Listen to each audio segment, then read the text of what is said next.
علمی قلم جہاد. سے جہاد. ہاں علم سے جہاد جی، قلم سے علم سے جہاد. بالکل. عسکری جہاد ہو سکتا ہے، نفس جہاد ہو سکتا ہے.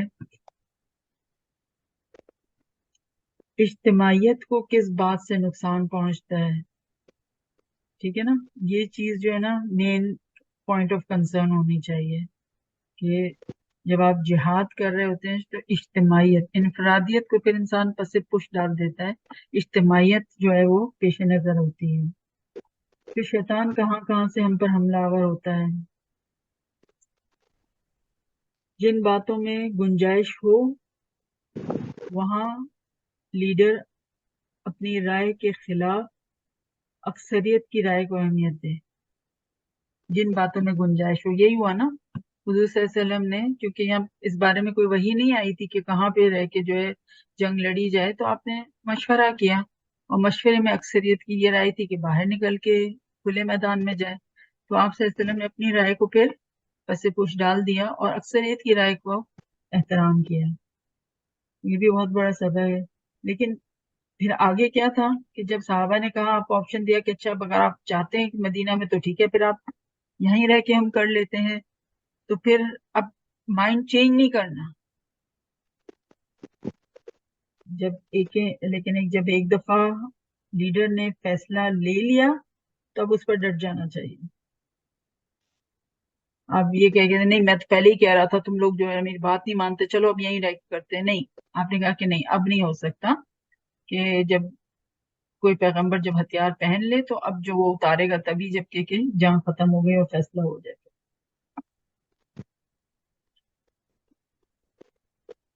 تو آپ صلی اللہ علیہ وسلم نے جب فیصلہ کر لیا تھا کہ مدینہ سے باہر نکل کر جنگ کریں گے تو پھر اسی پر ڈٹے رہے. آپ نے عبداللہ بن ام مکتوم جو ایک نابینا صحابی تھے، آپ صلی اللہ علیہ وسلم نے انہیں مدینے کا کیئر ٹیکر مقرر کیا آپ کی ایبسنس میں، اور آپ صلی اللہ علیہ وسلم روانہ ہوئے. سعد بن عبادہ اور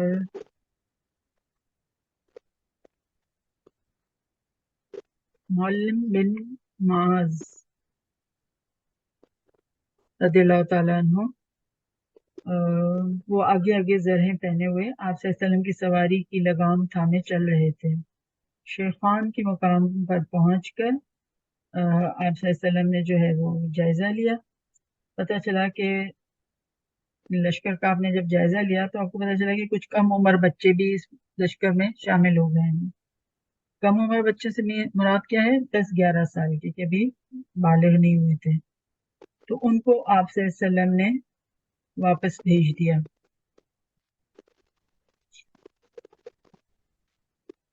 کچھ نو عمر لڑکے تھے جس کو کہ ارلی ٹین ایجرز کہیں گے ہم، اس میں سمرہ بن جندب اور رافع بن خدیج رضی اللہ عنہما شامل ہیں. ان کو بھی آپ صلی اللہ علیہ وسلم نے واپس جانے کو کہا، لیکن یہ کسی طرح بھی واپس جانے کو تیار نہ ہوئے.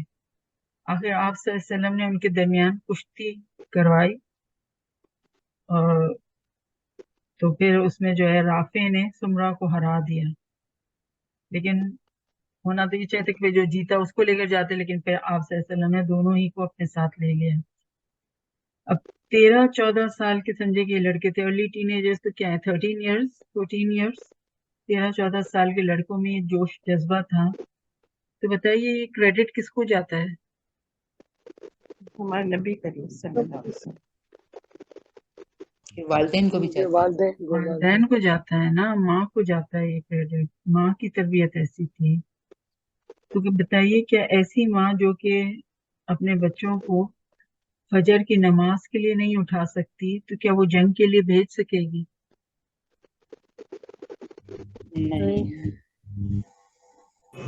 نہیں بیچ سکے گے. تو جو ماں کسی چھوٹی سی غیر اسلامی رسم پر قابو نہ پا سکے تو کیا وہ اتنا بڑا قدم اٹھا سکتی ہے؟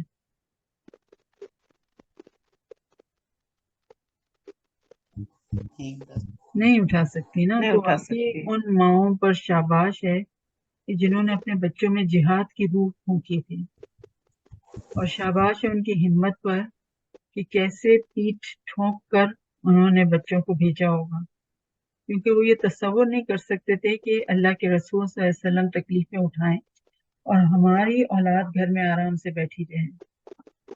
کچھ ماؤں کے بارے میں یہاں تک آتا ہے کہ انہوں نے اپنے بچوں کو یہ کہہ کر گھر سے نکالا تھا کہ دیکھو اب زندہ واپس نہ آنا، شہید ہو کر ہی آنا۔ بتائیں یہ کیسی دل جگر رکھنے والی مائیں ہوں گی۔ تو مسلمان عورتیں ایسی باوقار اور کانفیڈنٹ ہوتی تھیں۔ 7 شوال مقام شیخان سے آپ صلی اللہ علیہ وسلم روانہ ہوئے اور مقام شوط پہنچ کر آپ نے نماز فجر ادا کی۔ دشمن کا لشکر بالکل قریب ہی تھا، دونوں لشکر ایک دوسرے کو دیکھ رہے تھے۔ بہت نازک موقع تھا۔ اس وقت عبداللہ بن ابی اپنے 300 ساتھیوں کو لے کر واپس روانہ ہو گیا، اور اعتراض کیا تھا اس کا؟ اس نے اعتراض یہ کیا تھا کہ میرا بات مشورہ نہیں کیوں نہیں مانا، ہاں میری بات کیوں نہیں مانی گئی۔ تو یہ بھی ٹیم ورک کا ایک حصہ ہے کہ مشورہ تو سب سے مانگا جاتا ہے، لیکن ناممکن ہے کہ سبھی کی بات مانی جائے۔ تو اب پھر یہ لیڈر پر ڈیپینڈ کرتا ہے کہ وہ کس کے مشورے کو اہمیت دیتا ہے، ٹھیک ہے، کیونکہ وہ سب کے مفاد کو دیکھ رہا ہوتا ہے نا، جبکہ جو مشورہ دینے والا ہوتا ہے ہو سکتا ہے کہ وہ اپنا ہی فائدہ دیکھ رہا ہو، اور ویسے بھی منافق تو ہوتا ہی انا پرست ہے، وہ تو خدا پرست ہوتا نہیں ہے نا۔ تو 1000 کا کل لشکر تھا، اس میں سے اب 700 رہ گئے تھے۔ تو اس سے پتہ چلا کہ آپ صلی اللہ علیہ وسلم کے زمانے میں بھی 1/3 لوگ منافق تھے، اور یہ بھی پتہ چلا کہ نفاق کا اظہار عام روزمرہ زندگی میں نہیں ہوتا، ڈیلی روٹین میں نفاق کا اظہار نہیں ہوتا۔ نفاق، آزمائش میں ہوتا ہاں نفاق یہ نہیں کہ اگر کوئی روزہ نہ رکھے یا کوئی نماز نہ پڑھے، بلکہ نفاق تو انڈر سٹریس یا دباؤ پڑنے پر ظاہر ہوتا ہے۔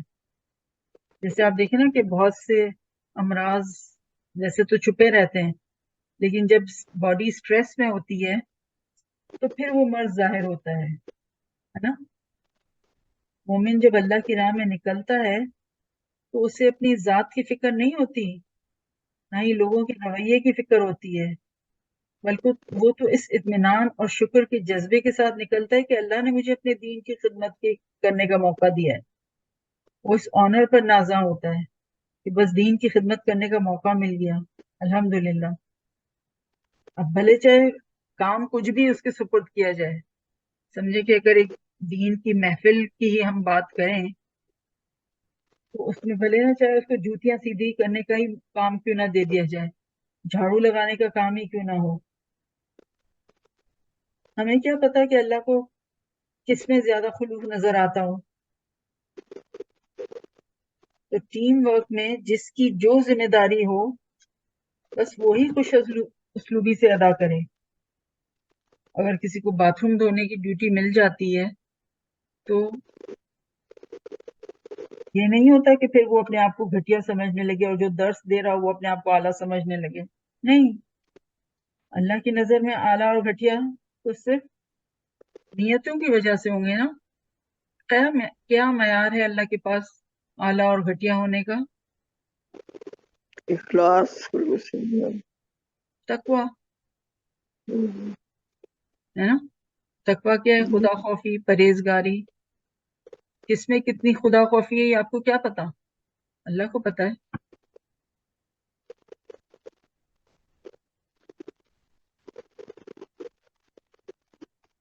اب یہ جو منافق چھوڑ کر چلے گئے تو انہیں آخرت میں تو یقیناً خسارہ اٹھانا پڑے گا، لیکن دنیا میں بھی آپ دیکھیں کہ انہوں نے مسلمانوں کے اجتماعی قواس کو زبردست نقصان پہنچایا، ایسا ہی ہے کہ کفار کے جو حوصلے تھے وہ مزید بلند ہو گئے جب انہوں نے دیکھا کہ اتنے کم جو تھے اس میں سے بھی 300 پلٹ گئے، تو ان کے حوصلے بلند ہوئے کفار کے، باقی مومنوں کے حوصلے پست ہونے لگے، اور بھی بہت نقصان ہوا جو آگے ہم دیکھیں گے۔ تو قرآن میں جنگوں پر تبصرہ تو بہت ہوا ہے، لیکن ایسا تبصرہ